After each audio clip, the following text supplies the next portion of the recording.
Recently, an Iranian oil tanker exploded and sank after hitting a Chinese ship in the East China Sea. Investigators are still looking for a cause of the accident, but there is little hope of finding any of the tanker's 32 crew members alive. What are the chances of a similar accident in the South China Sea? Experts say widespread surveillance, experienced crews, and the possibility of a code of conduct make the South China Sea relatively safe for shipping. Private ships, such as oil tankers, have already used detailed maps while sailing close to coastlines. Those ships can sometimes enter a disputed area of the 3.5 million square kilometer sea. When that happens, experts say, modern equipment is able to recognize any accidents. 6 governments have competing claims to the South China Sea, which acts as a pathway for 1/3 of the world's shipping traffic. Goods shipped in 2016 were worth $3.37 trillion. That estimate comes from the Center for Strategic and International Studies, an American-based research group.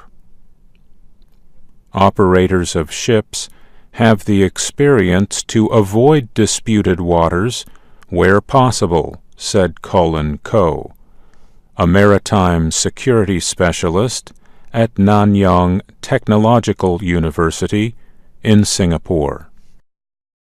But during powerful storms, high waves, or the sudden passage of military ships, shippers can still face disaster risks, experts say. The number of claimants and their concerns about other claimants have increased surveillance operations in the South China Sea. Huang Kuibo of Zhengzhi University in Taipei noted that pirates and terrorists are rarely reported in the sea, unlike in other waterways. China is the strongest of the claimants, with the country expanding its control since 2010. Chinese often send Coast Guard ships throughout the waterway. Now, China is reportedly building radar systems on as many as 3 small islands in the sea's Spratly archipelago. That information comes from researchers at the Asia Maritime Transparency Initiative.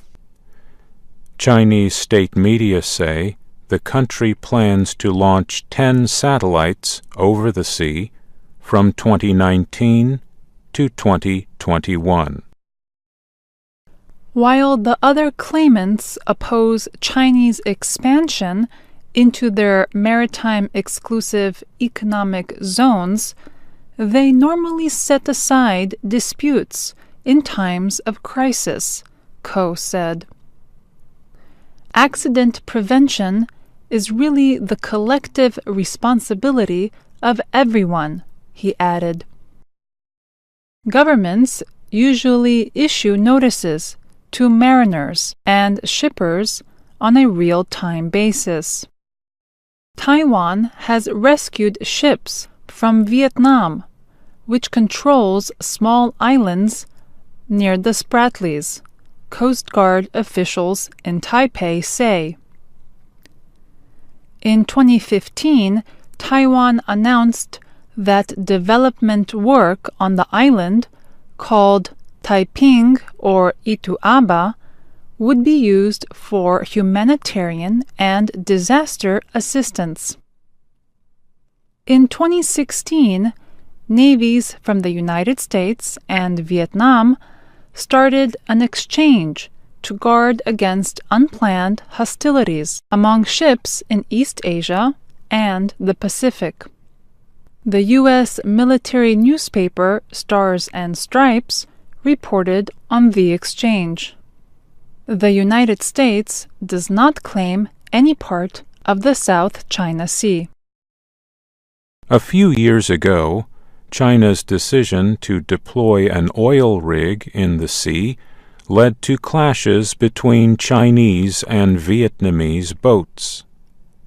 Now relations between the two sides are much improved.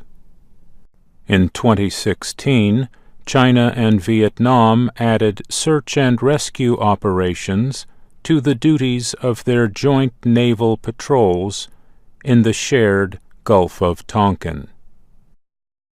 In August of 2017, both Malaysia and Singapore helped rescue people from an accident between a U.S. naval destroyer and a Nigerian-registered tanker.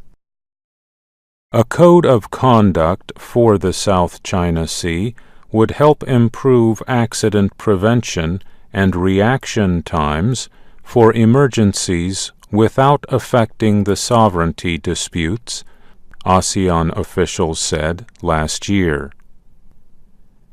It is not clear whether the code will extend to private tankers and trade ships, notes Huang Kuibo. He is Vice Dean of the College of International Affairs at National Zhengzhi University in Taipei. I think to take disaster management or crisis management, and then for oil tankers to use that in the Code of Conduct, that's a very justifiable thing, he added. The code will be based on a declaration made by the Southeast Asian nations in 2002. The Chinese government resisted recognition of the measure until last year.